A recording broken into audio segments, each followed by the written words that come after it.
Kisah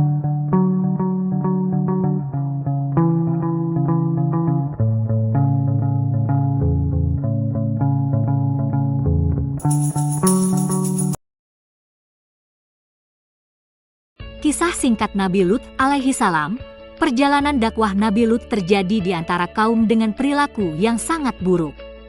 Di antara perbuatan negatif tersebut yaitu adanya hubungan seks sesama jenis di antara pria atau homoseks. Kemudian, Allah Subhanahu wa Ta'ala mengutus Nabi Lut alaihissalam untuk mengajak mereka kembali ke jalur kebenaran, bukannya menuruti.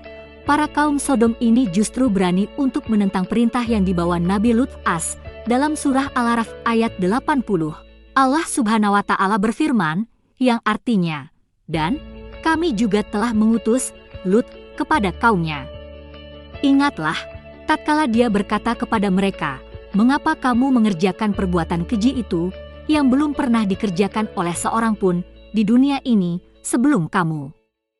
Menurut catatan sejarah, perbuatan homoseks yang dilakukan kaum Sodom kala itu memang menjadi awal mula adanya hubungan sesama kaum pria. Dalam zaman sebelumnya, belum ada perbuatan seorang pria yang melakukan hubungan dengan sesamanya.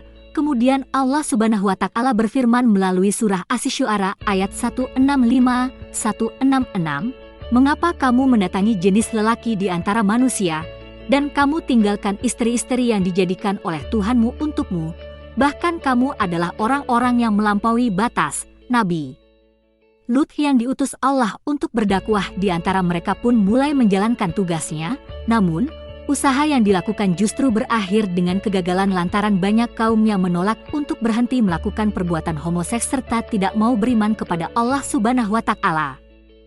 Pada suatu ketika, kaum Sodom ini pun mulai berani untuk memberikan ancamannya terhadap dakwah yang diajarkan Nabi Lut as. Dalam surah Al-Ankabut ayat 29 disebutkan, datangkanlah kepada kami azab Allah jika kamu termasuk orang-orang yang benar. Demikian jawaban yang diutarakan kaum tersebut terhadap ajakan sang Nabi. Melihat upaya yang dilakukan Nabi Lut alaihi salam selalu saja gagal, Allah Subhanahu wa Ta'ala lalu mengutus 2 orang malaikat untuk membuktikan kebenarannya. Bukannya diterima, kaum tersebut malah meminta keduanya untuk dijadikan sebagai pasangan. Terhadap sikap buruk yang telah dilakukan oleh kaum Sodom ini, Allah akhirnya membuktikan kekuasaannya. Melalui surah Hud ayat 81, Allah Subhanahu wa Ta'ala berfirman, Hai Lut, sesungguhnya kami adalah utusan-utusan Tuhanmu, sekali-kali mereka tidak akan dapat mengganggu kamu. Sebab itu pergilah dengan membawa keluarga dan pengikut-pengikut kamu di akhir malam dan janganlah ada seorang pun di antara kamu yang tertinggal, kecuali istrimu. Sesungguhnya dia akan ditimpa azab yang menimpa mereka karena sesungguhnya saat jatuhnya azab kepada mereka ialah di waktu subuh. Bukankah subuh itu sudah dekat? 2 ayat berikutnya menceritakan yang terjadi terhadap kaum sesama jenis kala itu.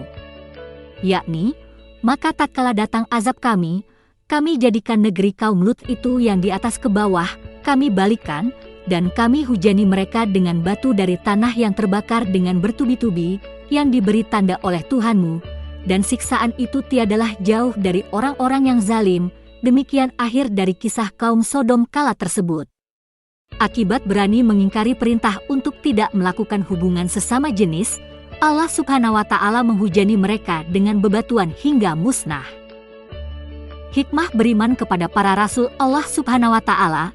Allah Subhanahu wa Ta'ala mewajibkan umat Islam untuk beriman kepada para rasulnya, tentu memiliki makna yang penting.